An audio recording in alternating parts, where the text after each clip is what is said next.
Bonjour à toi, fan de la première heure. Alors aujourd'hui je vous fais une petite vidéo sur mon excursion d'hier à Chichén Itzá principalement. Chichén Itzá c'est une des 7 nouvelles merveilles du monde. On a fait aussi Valladolid, c'est une ville que j'ai adorée, ça m'a beaucoup rappelé Cusco. On est passé à une cénote et on est allé manger chez l'habitant. Bon, avant toute chose, je te montre mon bureau aujourd'hui. Waouh! Waouh! Il y a un peu des pigeons, mais faut qu'ils viennent pas boire mon café.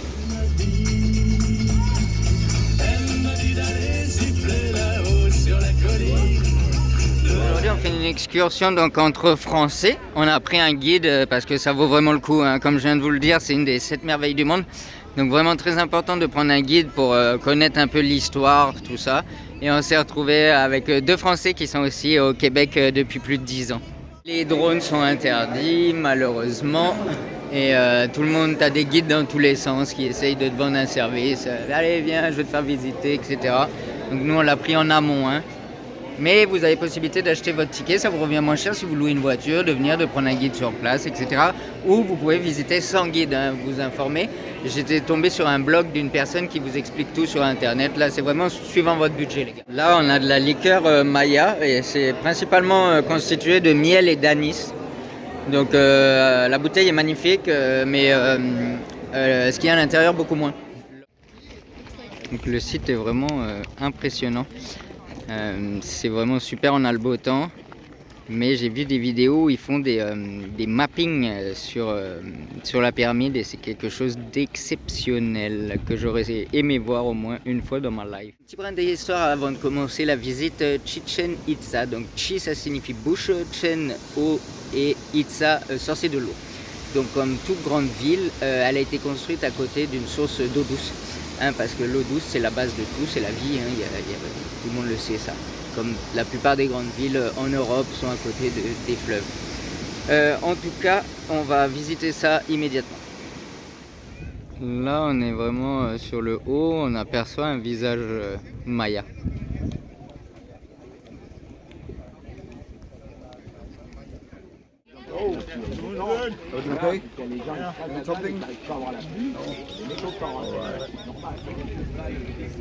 Isabelle et son pote l'iguane.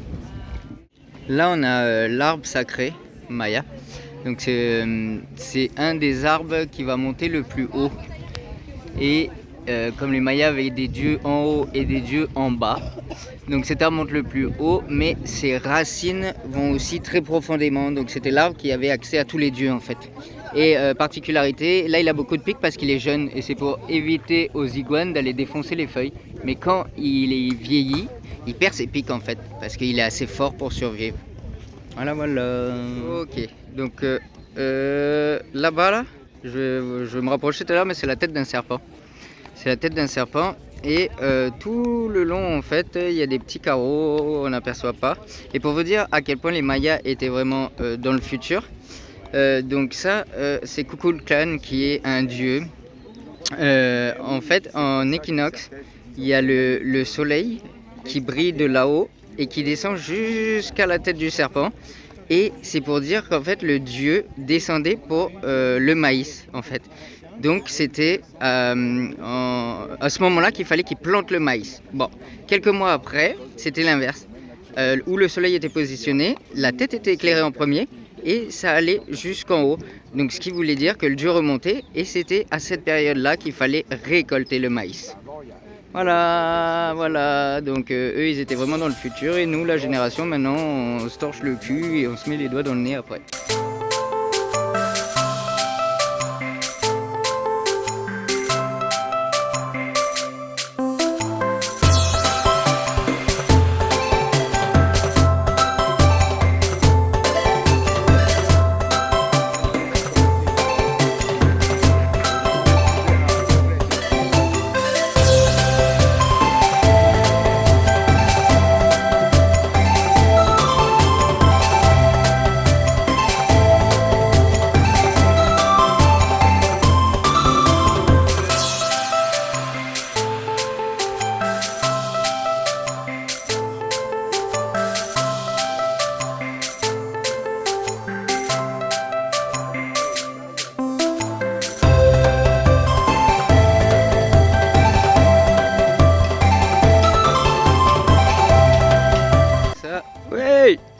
l'observatoire. L'observatoire pour les étoiles, hein, parce qu'ils étaient pros dans l'observation des étoiles. Certains disent même que les observateurs d'étoiles passaient la journée dans le noir pour sortir le soir et pas avoir une mauvaise vue, quoi. Donc là, c'est le site complet avec toutes les bâtisses. Comme quoi, il n'y a pas que la pyramide principale, hein, c'est vraiment énorme. Donc on vous recommande de bien faire attention au guide que vous prenez parce qu'il y a beaucoup d'arnaques, hein.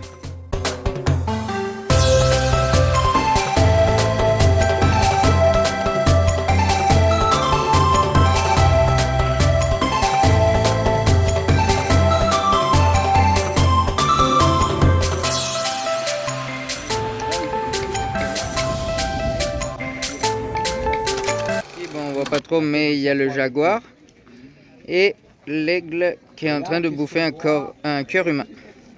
Donc c'était vraiment sur les croyances, hein, ici tout était religieux. Ok, donc là c'est le fameux terrain de jeu avec les anneaux, sorte de football bizarre qu'ils avaient là. Apparemment ce serait une légende ce jeu là, parce que les balles faisaient plus de 3 kilos soi-disant et qu'il fallait les envoyer là-haut. Mais pour des gens qui ont réussi à bâtir ce genre de pyramide-là, si vraiment c'était un sport, un jeu, en fait, il y aurait des places pour les spectateurs. Or, il n'y a aucune place pour les spectateurs, donc ce n'est qu'une légende. C'était encore quelque chose de religieux ici, et il n'y avait que l'élite qui pouvait s'y présenter. Donc les Mayas, c'était aussi comme les Égyptiens, hein, leur écriture c'était des dessins. Donc le truc c'est que il n'y a que des traducteurs approximatifs de tout ça. D'où l'histoire faussée de ce jeu de ballon là, etc. Là, où ils en sont venus en fait, ça serait le ballon, mais c'est le ballon qui fait 3 kilos, je vous dis. Et lui en fait, donc les gars ont dit que c'était le gagnant qui a, regardez, il tient la tête de soi-disant avec le sang qui coule de son adversaire. Alors que pas du tout en fait, ça n'a rien à voir avec un jeu ou quoi, c'est vraiment religieux, hein, donc c'était encore des sacrifices. Ok, c'est fini pour la petite visite, je l'ai fait au plus court possible pour vous, ok. Donc je vous disais, c'était vraiment un lieu religieux et où il y avait des sacrifices, il y avait quand même énormément de personnes qui habitaient là. Et les Mayas faisaient des sacrifices pour un oui ou pour un non. Donc ils faisaient des sacrifices pour appeler la pluie, pour donner une offrande au dieu de la pluie par exemple. Pourquoi la pluie était importante? Parce que l'eau douce encore, hein, et on est dans un endroit qui était quand même sec. Donc il fallait vraiment de l'eau douce. Pendant un moment, ils ont eu une énorme sécheresse. Donc en fait les prêtres à l'époque, c'était des gens qui étaient en contact avec la nature, qui connaissaient la nature. Je vous dis une connerie, par exemple ils faisaient un anneau ici et telle époque de l'année, ils savaient que le soleil allait rayonner dans l'anneau et que la réflexion du soleil allait arriver par exemple sur cette statue-là. Donc ils le mettaient en avant. Et ce qui faisait d'eux des gens qui communiquaient avec les dieux, donc c'était des prêtres. Et être un prêtre, c'était bien loti, etc. Donc ils en faisaient un peu trop, et pour appeler la pluie, ils faisaient des sacrifices. Donc les sacrifices, hein, on s'entend, c'était toujours des esclaves, des trucs comme ça. Donc ils faisaient des sacrifices, ils enlevaient le cœur, enfin c'est des trucs pas très cool. Bref, à un moment donné, il y a eu une sécheresse énorme, et ça, personne ne l'avait prévu. Donc ils en sont même venus à faire des sacrifices d'enfants. Parce que tu avais 3 sortes de sacrifices. Donc quand on les poussait dans les cénotés, c'est les trous d'eau où l'eau pourpre, enfin l'eau pure restait à l'intérieur, où on récupérait l'eau si vous voulez. C'était des puits quoi. Et dans ces cénotés, ils ont retrouvé énormément de squelettes d'enfants. Et c'était pas commun qu'ils tuent des enfants. Et on imagine que pourquoi ils tuaient ces enfants-là, c'est parce que pendant cette sécheresse, les autres sacrifices ne faisaient rien. Donc étant donné que les enfants avaient de la valeur, eh ben, ils sont mis à tuer des enfants aussi. Donc voilà. Maintenant on va continuer notre expédition. Là on est allé manger chez l'habitant, on a fait une cénotée justement que je vous parle, et une super ville, on va voir ça. Et là on vient manger chez l'habitant, on va manger du pollo, et ça c'est les dindons. Les dindons! La petite activité, Isabelle elle est en train de faire. Ça va être bon. Voilà Manuel qui nous amène à manger. Voilà. Parle français Manuel. Parle français Manuel. Ah, c'est de la niña. Ah, ça c'est pour le. Ça, c'est pour la petite. Tienes que decir algo en francés. Preséntate. Je m'appelle Manuel. Muy bien, voilà. C'est où là? C'est noté, les gars. On veut voir.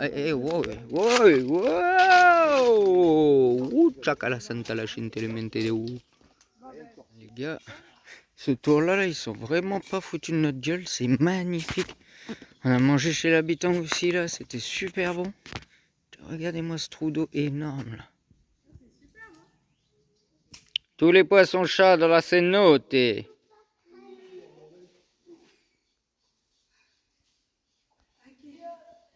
Wouh.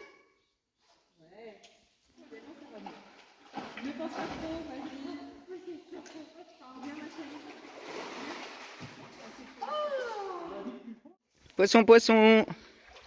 Pesca, pesca, pesca. Quand tu pètes dans l'eau, est-ce que ça sent mauvais quand même? Ouais, c'est pire des fois.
Voilà les amigos, j'ai essayé de faire le plus court possible, hein, quitte à me répéter. C'est fini pour la petite vidéo de Chichen Itza et notre excursion. Il y en aura d'autres, je vais vous faire des vidéos très vite. Prenez soin de vous. Peace. Attendez. Un grand merci à notre guide spirituel, Enrique et Henri, qui nous a fait passer une journée merveilleuse. Muchas gracias.